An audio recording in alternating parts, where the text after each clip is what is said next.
Ada Pak. Ada Pak. Sudah terekam ya? Oke, sip. Ya. Saya akan mulai. Ada Pak. Oke. Bismillahirrahmanirrahim. Assalamualaikum warahmatullahi wabarakatuh. Waalaikumsalam Warahmatullahi wabarakatuh. Oke. Sesuai dengan yang saya sampaikan di LMS, hari ini kita akan bahas tentang kompleksitas algoritma. Sebetulnya kemarin pun juga sudah dijelaskan sedikit kenapa kita harus belajar mata kuliah ini. Nah, kemarin saya nyatakan bahwa kalau kita membuat sebuah penyelesaian masalah menggunakan komputer, itu ada batasannya. Batasannya yaitu dua. Batasan waktu compile-nya atau waktu running time-nya, dan batasan untuk kita menyimpan eksekusinya dalam media penyimpanan yang kita punya dalam sebuah komputer. Nah, kemarin saya ingin Anda mengingat kembali tentang statement yang mengatakan bahwa kalau kita punya algoritma, jangan hanya sekedar benar saja, tapi benar itu kewajiban ya. Jadi jangan sampai nanti kalian jadi pembelaan, Pak, efisien, tapi nggak benar hasilnya gitu. Tapi juga harus bisa efisien dan optimal. Kenapa? Ya kita sebagai seorang programmer harus bisa mengimani bahwa komputer kita terbatas secara resource seperti itu. Nah, jadi kalau kita punya sebuah algoritma akan dikatakan baik jika kebutuhan waktu untuk bisa menghasilkan output dari algoritma tersebut itu kecil, dan kebutuhan ruang yang digunakan selama proses algoritma tersebut berjalan itu pun juga kecil. Nah, tentunya kalau kita ingin tahu seberapa baik sebuah algoritma, maka kita pun juga harus tahu kebutuhan waktunya. Karena tadi kan disebut yang pertama adalah kebutuhan waktu. Untuk kebutuhan ruang kita nggak akan terlalu banyak pedulikan di mata kuliah ini, karena memang menghitung ruang sekarang media penyimpanan sudah sangat besar sekali. Tapi kalau untuk waktu, itu pun juga kan jadi salah satu hal yang sangat diperhitungkan. Nah, sebetulnya just simple thinking, waktu dari sebuah algoritma itu bergantung terhadap jumlah input yang kita proses. Contoh, saya punya algoritma seperti ini function untuk menghitung nilai rata-rata. Jadi kita akan punya banyak nilai, tentunya karena kita punya array di sini, dan array-nya ukurannya pun ditentukan tanpa kita ketahui berapa di sini. Kemudian kita akan melakukan pengulangan untuk menjumlahkan sejumlah bilangan yang masuk di dalam array tersebut, baru kita bagi dengan jumlah bilangan yang ada di sana. Nah, kalau kita lihat di sini, maka kita bisa mengidentifikasi di sini jumlah input yang nantinya atau jumlah kebutuhan waktu yang akan kita bisa hitung dari sini. Yang pertama di sini saya bagi sebuah operasinya dalam suatu algoritma, itu ada operasi pengisian nilai atau assignment. Kalian jangan lupa lagi nih tanda assignment, yang tanda panah kebalik seperti itu, atau biasanya kalau di Pascal kalian pakai titik 2 sama dengan, atau kalau kalian di Java pakai sama dengan, dan seterusnya. Kemudian ada operasi yang sifatnya aritmatik. Kita bisa lihat di sini aritmatik ada plus dan seterusnya. Di sini juga ada tanda plus dan di sini juga ada tanda bagi. Baginya di sini adalah div tentunya. Yang bisa kita lihat adalah kita bisa menghitung kebutuhan waktu dengan cara yang paling sederhana. Jadi di slide ini ada tiga konsep, ada dua konsep sebetulnya. Cara menghitung kebutuhan waktu dari sebuah algoritma. Nah, ini cara pertamanya. Kita melihat dulu kira-kira ada operasi apa dalam sebuah algoritma. Nah, contoh, ketika saya bilang jumlah di assignment dengan nilai 0. Nah, berarti ini adalah operasi pengisian nilai. Artinya apa? Jumlah diisi dengan 0. Nah, kita hitung sebagai 1. Satunya saya warnai kuning, supaya kalian bisa membedakan variabelnya nanti. Jadi 1 ini untuk pengisian nilai. Kemudian counter sama dengan 1, berarti kan counter ini diisi dengan 1, itu pun juga masih pengisian nilai. Itu kita tandai dengan warna kuning di sini. Kemudian ada while-nya sejumlah data nantinya, di mana sejumlah data ini akan dilakukan penjumlahan bilangan. Berarti di sini ada dua hal yang terjadi, yaitu operasi aritmatik, tanda plus, dan pengisiannya ke jumlah. Kalian harus hati-hati melihatnya, ini ada dua operasi. Operasi plus, baru setelah dipluskan kita isi ke jumlah. Nah, itu berarti kita akan melakukan ini sejumlah data yang masuk. Nah, sejumlah data yang masuk itu di algoritma identik dengan simbol N. N itu adalah jumlah inputan. Misalkan 10, N-nya ya berarti 10 N-nya. Kalau jumlah array-nya kita nggak ketahui, ya kita bisa identikan dengan N saja, seperti itu. Jadi kita pasang N. Beda dengan yang tadi, 1 kalau ini sejumlah data. Begitupun juga dengan assignment-nya. Assignment-nya juga dilakukan sejumlah data karena berada di dalam while. Seperti itu. Nah, kemudian ada operasi lagi berikutnya di baris kedua dalam while. Di situ pun juga sama. Plus ini dilakukan sejumlah data. Berarti kita tulis N.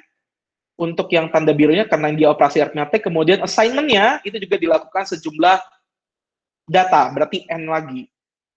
Kemudian setelah itu N while. Lalu ada perintah return. Di sini return adalah operasi aritmatik lagi.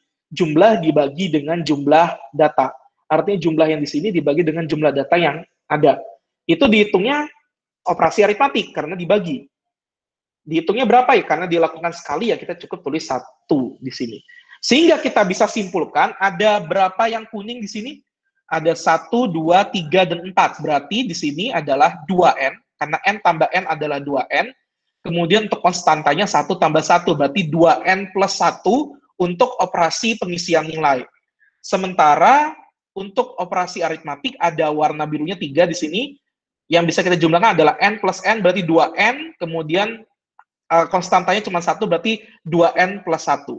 Jadi total kebutuhan waktu dari si algoritma ini adalah 2N plus 2 untuk operasi pengisian nilai, plus 2N plus 1 untuk operasi aritmatika.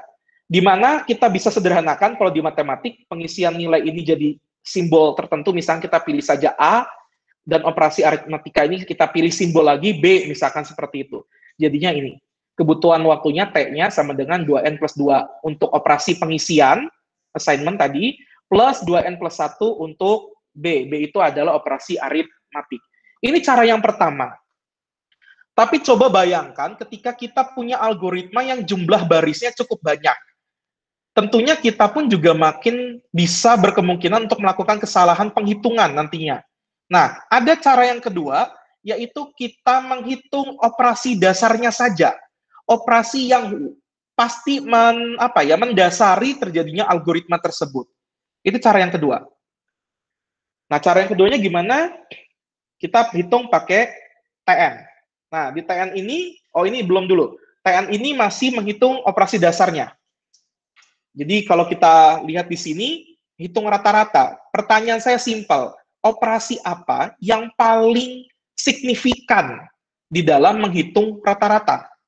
Ya tentunya menghitung rata-rata itu kan sebetulnya yang paling banyaknya adalah menghitung jumlah dari seluruh bilangan yang ada. Atau di array bilangannya. Jadi misalkan di array-nya ada 1, plus 2, plus 3, plus 4, dan seterusnya. Itu kan operasi paling utamanya. Sementara membagi itu cuma 1 kali dilakukan. Nah, maka kita bisa menghitung nilai kebutuhan waktunya atau TN tadi itu berdasarkan operasi dasarnya. Saya tandai operasi dasarnya adalah yang ini, karena tadi saya bilang menghitung rata-rata itu operasi paling diperlukannya, atau operasi yang paling pentingnya adalah menjumlahkan seluruh bilangannya. Nah ini. Nah kita lihat di sini, di operasi dasarnya ini adalah jumlah sama dengan jumlah plus bilangan, tergantung counternya lagi menunjuk ke 1, 2, atau sejumlah datanya seperti itu. Nah, ini bisa bantu di-mute dulu. Ilham Riko. Bos, ayang ya. Oke. Kita melihat dulu di jumlah sama dengan jumlah plus bilangan counter itu kita melakukannya berapa kali. Ternyata kita lihat di sini operasi menjumlahkan bilangan di sini dilakukan sejumlah, karena kan ada while-nya ya, sejumlah data. Berarti kita bisa bilang bahwa jumlah ini atau penjumlahan ini dilakukan sebesar N jumlah data. Maka TN-nya sama dengan N. Ini cara yang kedua. Cara yang ketiga, ini ada lagi contohnya. Misalkan untuk cari elemen terbesar. Kalau kita disuruh mencari elemen terbesar, operasi paling basicnya atau operasi paling mendasari dari seluruh organisasi algoritmanya adalah membandingkan si bilangan tersebut. Apakah si bilangan tersebut itu lebih besar atau tidak dari bilangan maksimum sementara. Jadi kan kalau kita mencari bilangan terbesar itu kita harus punya bilangan maksimum sementaranya dulu ya. Anggaplah misalkan bilangan pertama di array ini adalah bilangan yang paling besar, seperti itu. Kalau misalnya nanti ada yang lebih besar lagi, tinggal tukar tempat, seperti itu. Nah, berarti saya tandai di sini, operasi membandingkan bilangannya, itu adalah operasi paling dasarnya. Berarti saya cari di baris perintah ini. Ternyata ketemu. Operasi untuk membandingkan bilangannya ada di sini. If bilangan counter lebih dari max, maka tukar. Seperti itu. Nah, if ini ternyata ada di dalam while. Di mana di dalam while ini dilakukan juga sebesar max array. Jadi kita bisa bilang bahwa if ini dilakukan sejumlah data atau kita nyatakan dengan n. Maka untuk function cari elemen terbesar, saya bisa nyatakan n. Tapi yang perlu diingat, sekali lagi, kenapa di sini ada n-1? Kita tadi sudah bilang bahwa bilangan pertama yang ada dalam array itu kita anggap dulu sebagai bilangan maksimum sementara. Berarti kan kita tidak akan memproses ketika membandingkan dua buah bilangan, berarti kan bilangan pertama ini akan langsung dibandingkan dengan bilangan kedua. Berarti kan akan ada pengurangan 1 dari jumlah maksimum array. Itulah kenapa ada n-1. Nanti bisa ditanyakan kalau nggak paham. Jadi saya ulangi ya, bilangan pertama saya punya array 10. Atau jangan terlalu banyak deh. Array-nya misalnya 3 lah. Ada 1, 2, 3. Isinya 10, 8, 9. Misalkan seperti itu. Nah, gimana caranya? Ya berarti kan 10-nya kita anggap sebagai bilangan yang pertama di array itu sebagai bilangan yang paling besar.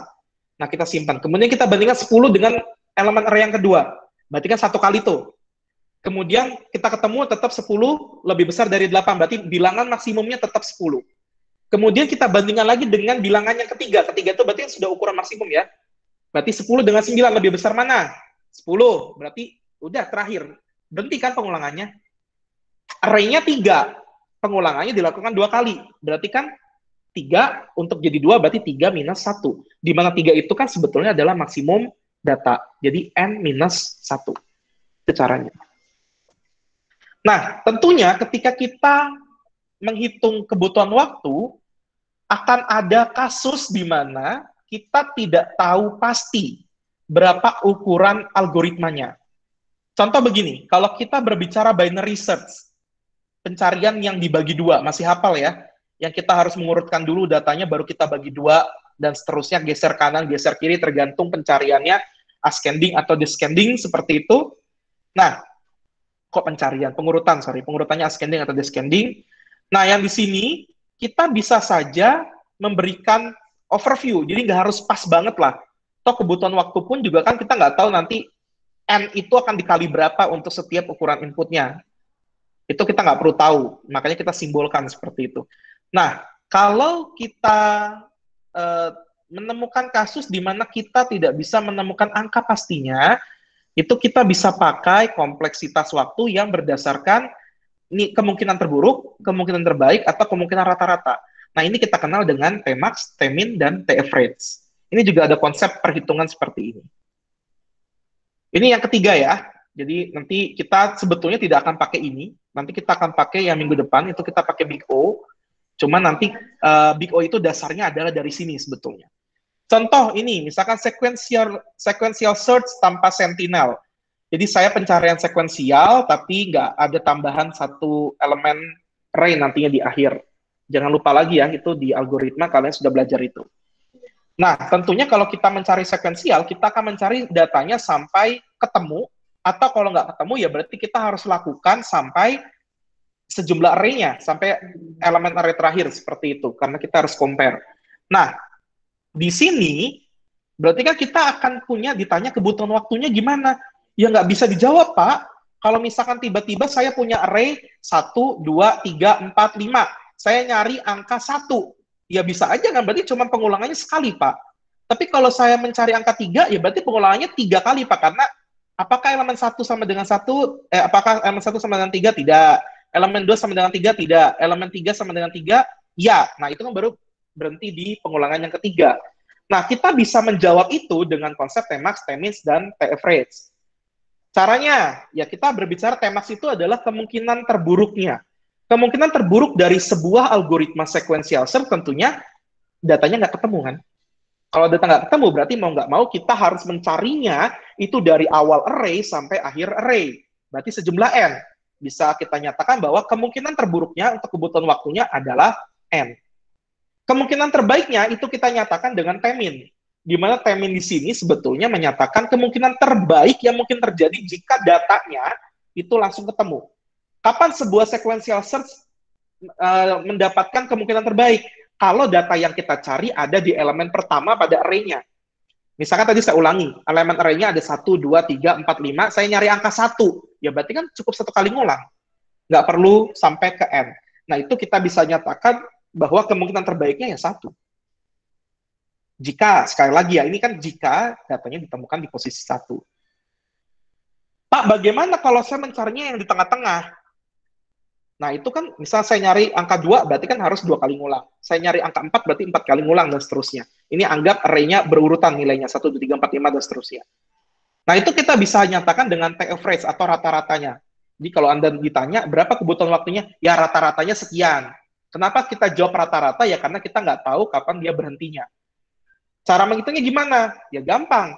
Kalau posisi bilangan yang kita cari ada di pertama, berarti 1. Kalau posisi bilangannya ada di array yang kedua, berarti kita mengulangnya sebanyak 2 kali, dan seterusnya, atau sejumlah maksimum data kalau datanya tidak ketemu atau datanya berada di elemen terakhir. Nah, kita jumlahin 1 tambah 2 tambah 3 sampai ke n, dibagi dengan jumlah data, karena kan cari rata-rata.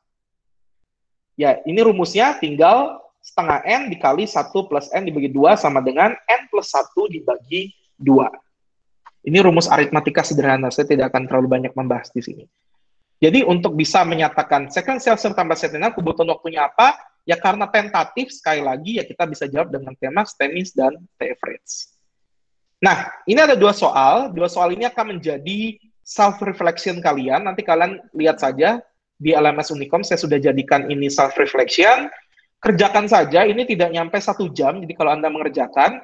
Dan kalau bisa tidak usah nyontek karena tidak dinilai, sekali lagi. Jadi salah pun tidak akan dinilai, yang paling penting mengerjakan. Karena nanti akan menjadi bahan untuk daftar hadir. Oke, sebelum saya masuk ke tanya-jawab, saya akan jawab dulu pertanyaan yang ada di LMS. Mudah-mudahan ada pertanyaannya.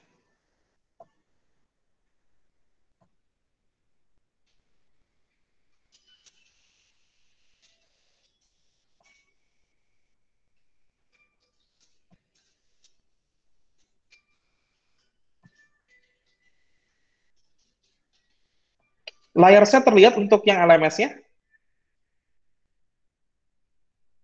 Terlihat, Pak. Ada, Pak. Terlihat, Pak. Ada ya? Oke. Sip. Kita coba jawab pertanyaan yang masuk. Yang pertama, cara agar algoritma efisien dan optimal yaitu, nah ini nanti kita akan belajar ini sehabis UTS, yaitu kita akan belajar memilih strategi algoritma. Jadi algoritma itu bisa saja sangat boros, tapi bisa kita strategikan agar borosnya itu berkurang. Seperti itu. Nanti kita pakai namanya strategi algoritma. Sebetulnya slide-nya udah saya siapkan, cuma kan kalau dibuka sekaligus, ntar Anda pusing seperti itu. Kemudian yang kedua, apakah kompleksitas waktu bisa dihitung selain dengan berdasarkan jumlah operasi abstrak atau operasi dasarnya? Ya, tadi kan sudah ditunjukkan bahwa kita bisa menghitung berdasarkan jumlah proses inputnya. Nah, itu yang pertama. Yang ketiga, kita bisa ngitung berdasarkan kemungkinan terbaik, kemungkinan terburuk, dan kemungkinan rata-rata.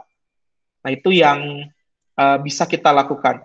Nanti kita minggu depan harusnya belum ya, karena kita masih harus belajar dulu teknik untuk kita mengukur algoritma, karena ada tekniknya dulu, baru kita belajar ngitungnya. Nanti kita pakai simbol namanya Big O, Big Omega, sama Big Theta. Itu yang menurut saya jauh lebih representatif untuk kita bisa menghitung kebutuhan waktu dari sebuah algoritma. Ini bagus-bagus pertanyaannya, saya senang nih. Bagaimana cara menghitung jumlah operasi abstrak pada fungsi dalam gambar sehingga diketahui total TN sama dengan N-1? Tadi kan udah saya bilang ya, bahwa bilangan pertama itu sudah dianggap bilangan yang paling maksimum. Anggap saya punya 3 array, saya ulangi lagi, 1, 2, 3, misalkan seperti itu, berarti 1 ini saya anggap bilangan paling besar dulu nih. Nah, saya bandingkan dengan yang elemen kedua, kan harus berurutan. Apakah 2 lebih besar dari 1? Iya, berarti kan tukar tempat ya. Itu 1 kali ngulang, dia langsung ngebandingin 2. Di pengulangannya kedua berarti membandingkan bilangan maksimum dengan bilangan ketiga. Apakah 3 lebih besar daripada 2? Iya, berarti tukar maksnya ke sini. Nah, sudah semua diproses, berarti berapa kali ngulang? 2 kali ngulang untuk 3 array. Untuk 3 elemen dalam array-nya. Berarti kan kita mengulangnya cukup 2 kali. Kalau saya punya array-nya 4, berarti saya cukup mengulanginya 3 kali. Nah, berarti itu kan adalah jumlah data minus 1 untuk menjadi ini. Nah, berarti itu adalah N-1. Seperti itu cara dapatnya. Sip, mantap nih, saya senang nih pertanyaannya. Apakah semakin banyak operasi yang ada dalam algoritma itu semakin lama waktunya dalam menjalankan atau hanya mempengaruhi beberapa kompleks algoritma tersebut? Sebetulnya yang paling berpengaruh adalah pengulangannya, nak. Bukan banyaknya jumlah barisnya saja. Jumlah baris berpengaruh tapi tidak signifikan, tapi pengulangan yang sebetulnya sangat signifikan bisa menambah kompleksitas waktunya. Terutama kalau kita di dalam pengulangan ada pengulangan lagi, nah itu yang mungkin juga jadi harus hati-hati. Nah, itu sebetulnya. Baris perintah berpengaruh dong, karena kan itu juga akan dieksekusi satu persatu di dalam RAM. Cuman, tidak akan signifikan kalau tidak diulang, seperti itu. Hitungannya satu eksekusi lah, seperti itu. Apakah statement if-else mempengaruhi kompleksitas waktu algoritma? Bisa jadi, karena semakin banyak kondisional yang di-handle oleh si if-else ini, tentunya itu pun juga akan memberikan pengaruh. Walaupun, sekali lagi, nanti ada teknik hitungnya ya untuk if-else. Nanti kita akan bahas di pertemuan berikutnya untuk if-else ada caranya seperti apa. Dan nanti di self-reflection kalian pun juga akan tahu seperti apa. Kemudian pertanyaan kedua, apa kompleksitas waktu untuk loop rekursif? Oh, rekursif nanti ada lagi, tergantung rekursifnya dia mengurangi setengah dari komponennya atau tidak. Ini akan kita bahas nanti di dynamic programming untuk rekursif, ataupun juga nanti ada pembahasan sendiri tentang rekursif. Apa sama dengan for loop? Beda. Itu beda. Jadi rekursif bisa lebih cepat kalau kita pakai rekursif. Cuma hati-hati, pemanggil rekursifnya pun juga itu akan memberikan pengaruh nantinya. Assalamualaikum Pak, Waalaikumsalam. Saya mau bertanya, fungsi kompleksitas waktu dan ruang itu buat apa ya? Ya tadi itu untuk menghitung kebutuhan waktu dan kebutuhan ruang. Cuman karena tadi saya bilang di awal, kita tidak akan menghitung kebutuhan ruang, karena terlalu intangible seperti itu, tergantung dari suatu bahasa pemrogramannya. Nah, kita akan pure murni hanya mengambil yang kompleksitas waktu. Untuk tahu apa ya? Untuk tahu algoritma itu butuh waktu berapa lama untuk dieksekusi perkiraannya. Dari situ kita akan melihat bahwa apakah algoritma tersebut itu butuh waktu yang besar atau tidak. Kalau sudah kita bisa nyatakan kecil, maka kita bisa menganggap algoritma itu optimal atau efisien. Seperti itu. Assalamualaikum, Waalaikumsalam. Izin bertanya, Pak, yang dimaksud algoritma mangkus-mangkus itu baik. Bahasa Melayu itu mangkus itu. Apakah setiap algoritma itu harus selalu memerlukan algoritma yang mangkus? Of course. Jadi kalau, ya ibaratnya gini lah. Ini sama-sama nasi goreng, yang satu enak banget, yang satu biasa aja ya. Kalian pasti pilih yang enak banget kan? Ya sama aja kayak algoritma, yang satu hemat banget, yang satu... Ini dua-duanya sama, algoritma berjalan dengan baik nih. Ngasilin output yang benar. Tapi yang satu butuh waktu 10 menit, yang satu butuh waktu 10 jam. Pasti kan kalian akan pilih yang 10 menit. Jadi kalau dinyatakan harus, ya harus dong. Itu aja intinya. Assalamualaikum Pak, izin bertanya. Jadi begini Pak, saya baca sedikit kalau suatu algoritma mempunyai dua kompleksitas yaitu waktu dan ruang. Kalau harus memilih salah satu lebih baik mana ya Pak, mengutamakan kompleksitas waktu atau ruang? We cannot choose either ya. Jadi nggak boleh kita pilih salah satunya ya, harus dua-duanya. Tapi otomatis ketika kita mengurangi kompleksitas waktu, otomatis kebutuhan ruang pun juga menjadi bisa terkurangi karena kita pasti menerapkan strategi algoritma yang memungkinkan untuk kita tidak menaruh eksekusi yang begitu banyak dalam suatu ruang penyimpanan. Ini ruang penyimpanan bukan hard disk ya, hati-hati, ini RAM kita bicaranya. Dan apakah waktu dan ruang ini adalah suatu kesatuan yang tidak bisa dipisahkan? Bisa kok, ini buktinya kita menghitung kompleksitas waktu dulu gitu, dibandingkan yang masalah ruang. Nah, ruang itu sangat intangible sekali lagi, that's why makanya saya tidak ambil itu sebagai paket yang kita akan hitung di sini. Kapan suatu operasi dinyatakan sebagai operasi dasar? Operasi yang kalau tidak ada operasi tersebut, tidak jadi suatu fungsi atau prosedurnya. Itu aja intinya. Ya kalau kita menghitung nilai rata-rata, tapi kita nggak menjumlahkan bilangan yang begitu besarnya, ya nggak akan jalan seperti itu. Kemudian kalau tadi mencari elemen terbesar, kalau nggak ada membandingkan bilangannya, ya berarti kan bukan mencari nilai terbesar, harus ada perbandingannya. Ada juga orang yang bilang operasi dasar ini adalah operasi yang paling banyak makan waktu. Nah, bisa aja sih. Yang banyak memakan waktu dari sekumpulan kumpulan perintah seperti itu. Apakah penentuan rata-rata itu semua sama seperti di slide atau setiap algoritma berbeda-beda pada perhitungan rata-ratanya? Ini kembali lagi, kalian kan belajar statistik ya, rata-rata itu ada 4. Yang kita sering gunakan ini adalah rata-rata ukur. Nah, ada rata-rata yang lain, nah itu juga rumusnya pasti beda. As long rumusnya sama, ya kayak tadi, mau kayak gimana? Cara menghitung rata-rata kan ya pasti begitu. Hati-hati. Cuma sekali lagi saya bilang ke kalian bahwa menghitung rata-rata itu ada 4 jenis. Coba dicari habis ini di statistiknya ya. Yang kita sering hitung adalah rata-rata ukur kalau nggak salah. Yang jumlah data dijumlahin dulu, baru dibagi dengan jumlah data yang masuk di hitungan. Itu aja sih. Selama masih itu ya rumusnya sama. Mengapa suatu kompleksitas waktu harus didasari pada jumlah operasi yang sifatnya abstrak? Tidak harus sih, kan tadi saya bilang itu choices ya. Bisa dipilih mau yang mana. Nah, cuma kenapa yang dipilih adalah jumlah operasi abstrak atau dasar? Ya simple, karena dia yang paling banyak makan waktunya, atau yang memang menjiwai, atau yang menjadi soul dari si algoritma tersebut. Itu aja sih. Bagaimana cara menentukan operasi dasar? Ya, kita harus bisa pilih operasi yang harus ada untuk bisa menjalankan si perhitungan tersebut. Dan yang kedua kriterianya adalah yang biasanya memakan waktu yang paling besar seperti itu. Apakah mungkin ada operasi dasar yang menjadi, apakah mungkin ada beberapa operasi dasar? Sebetulnya algoritma yang baik itu satu metode atau, kalau kalian bukan metode, satu function atau satu prosedur itu harus mengerjakan hanya satu operasi dasar. Itu berhubungan sama, kalau dulu di RPL tuh kalian belajar cohesion sama coupling, nah itu berhubungan sama itu. Jadi sangat diusahakan ketika kita mendesain algoritma, satu prosedur atau satu function hanya mengerjakan satu pekerjaan. Otomatis di situ operasi dasarnya ya berarti hanya satu. Mungkin nggak? Ya mungkin aja kalau orang yang mendesain algoritmanya nggak baik seperti itu. Ya algoritma juga didesainnya nak, jadi jangan asal-asalan. Di dalam slide dijelaskan bahwa kompleksitas waktu dihitung berdasarkan jumlah dari operasi abstrak yang dihasilkan suatu algoritma. Jadi pertanyaan apa saja yang termasuk dalam operasi abstrak? Tadi sudah saya jawab, saya akan lewatkan.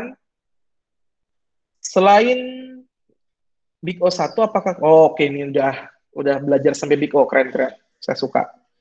Selain Big O1, apakah kita masih dapat menggunakan yang lain agar kompleksitas itu lebih efisien? No. Jadi Big O itu menyatakan ukuran waktu yang abstrak. Nanti kita akan pakai ini kok, Big O. Untuk bisa menurunkan Big O, itu kita pakai strategi algoritma. Jadi Big O itu cuma menyatakan ukuran, bukan menyatakan strategi apa yang dipakai. Jadi kita tidak menghitung kita tidak bisa mengurangi apapun dengan Big O seperti itu, karena Big O-nya sendiri adalah hanya bentuk pengukuran. Bagaimana cara menghitung kompleksitas waktu pada algoritma? Tadi sudah jelaskan ada 3 cara. Bisakah dijelaskan kembali tentang algoritma bubble short? Nggak bisa. Itu tugasnya dosa algoritma dan tugasnya kalian kalau kalian masih belum paham. Bubble short ada di mana-mana, di YouTube pun juga ada penjelasannya, jadi mangga ditonton. Bagaimana cara membuktikan bila sebuah algoritma memberikan hasil yang benar dan tepat? Ya diuji, nah. Kita tracing kalau dalam kondisi algoritmanya belum di-running dalam bentuk programming language, tapi kalau mau dihitung dengan akurat, ya berarti ubah dulu ke dalam suatu bentuk programming language, baru kita testing. Nah, testingnya ada berbagai cara. Itu kita bisa pakai macam-macam nanti tekniknya. Bagaimana caranya mencari solusi yang lebih efisien? Nanti Anda akan belajar strategi algoritma. Sehabis bisa ngukur, kan kalian harus ngukur dulu. Untuk bisa, Pak, saya mau bikin ini lebih cepat. Pertanyaan pertama saya adalah, memang kenapa harus dibikin lebih cepat? Memang yang sekarang ada itu lambat. Nah, kalau kalian nggak bisa ngukur dulu, terus kalian bilang ini lambat lah, kalau kalian lambat itu tahunya dari mana? Nah, jadi kita di mata kuliah ini belajar ngukur dulu. Habis udah tahu ukurannya besar, baru kita perkecil. Cara ngecilinnya gimana? Pakai strategi algoritma yang lebih tepat. Seperti itu. Apa kompleksitas waktu harus selalu dihitung berdasarkan jumlah operasi abstrak? Tidak. Tadi ada 3 cara, mangga Anda telaah kembali. Jika kebutuhan waktu dan ruang pada algoritma bergantung pada input, dan apakah akan selalu ada ditemukan algoritma yang lebih efisien dan optimal? Ada dong. Nanti kan ada tekniknya, ada strateginya.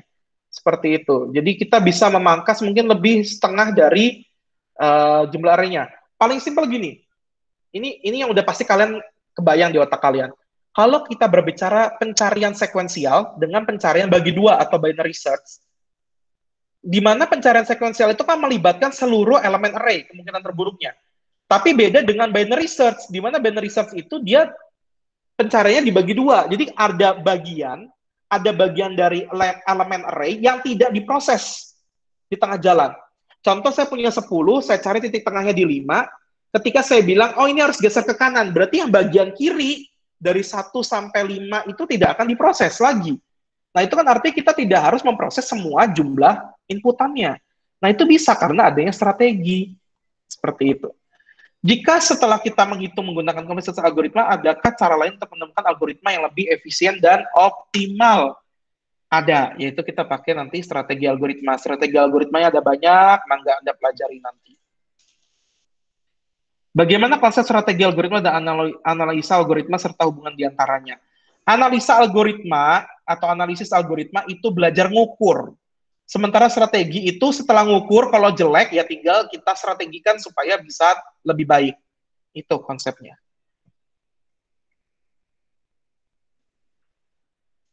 Cara algoritma efisien. Nah, ini udah tadi sama. Ini udah semua belum ya? Oke, sudah semua. Oke. Selesai untuk materinya. Wait. Silakan, kalau masih ada pertanyaan lanjutan, boleh bertanya via sound. Diaktifkan saja. Ada lagi pertanyaan? Jadi udah mulai kebayang ya, harusnya kalau kita bikin algoritma itu kita bisa hitung perkiraan kebutuhan waktunya berapa.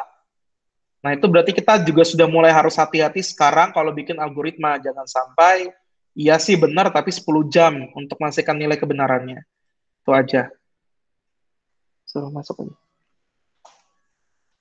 Ya sok, mangga ada pertanyaan atau tidak? Diaktifkan kameranya.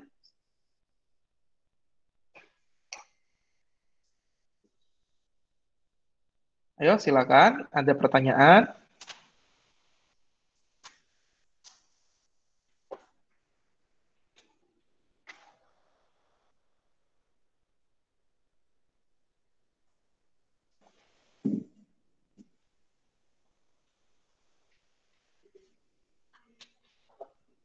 Yang saya jelaskan bisa diterima dengan baik atau tidak ini? Aku takut terlalu cepat. Bisa, Pak. Bisa ya? Pak. Bisa, kalau udah baca slide-nya, saya yakin kita nangkep sih. Oke, ya, alhamdulillah. Pak. Tapi saya harus puji kalian. Ini saya nggak sembarangan muji orang ya. Saya paling anti sebetulnya muji orang, tapi saya bilang di pertemuan ini pertanyaan kalian bagus-bagus. Saya senang. Tepuk tangan buat kalian semua ini. Saya appreciate. Terima kasih, Pak. Nanti makin banyak yang nanya ya, nggak masalah loh. Pertanyaan yang masih ada hubungannya akan saya jawab kok, tenang aja. Baik, Pak. Nah, untuk yang pertemuan minggu depan nanti akan saya buka sehabis ini. Jadi kalian bisa langsung cek di LMS, bisa pelajari dulu 1 minggu seperti biasa. Jadi di minggu depan kita pun cepat seperti ini. Dan kita kembali lagi ke hari Selasa ya. Karena kalau kemarin ada rapat seperti itu. Kalau sekarang minggu depan insya Allah saya bilang, insya Allah tidak ada rapat. Jadi kita bisa kembali lagi ke jam 11.30 hari Selasa. Nah ini saya rekam juga, jadi bagi nanti teman kalian yang ada ngambil di kelas lain, lagi ngulang, bisa nonton ulang. Tapi saya tidak akan ambil kehadirannya dari nonton ulangnya. Yang saya ambil adalah dari self-reflection-nya. Itu aja sih intinya. Oke, kalau tidak ada, terima kasih banyak. Pertanyaannya bagus-bagus, saya senang hari ini. Terima kasih sudah dihibur oleh pertanyaan-pertanyaannya. Minggu depan kita akan bahas bagaimana cara kita atau runutan proses dalam mengukur algoritma yang baik, karena ada langkahnya dulu, nggak bisa asal seperti itu. Oke, terima kasih banyak. Saya ucapkan terima kasih sekali lagi. Sehat selalu. Assalamualaikum warahmatullahi wabarakatuh. Waalaikumsalam warahmatullahi wabarakatuh. Terima kasih, Pak. Yo, sama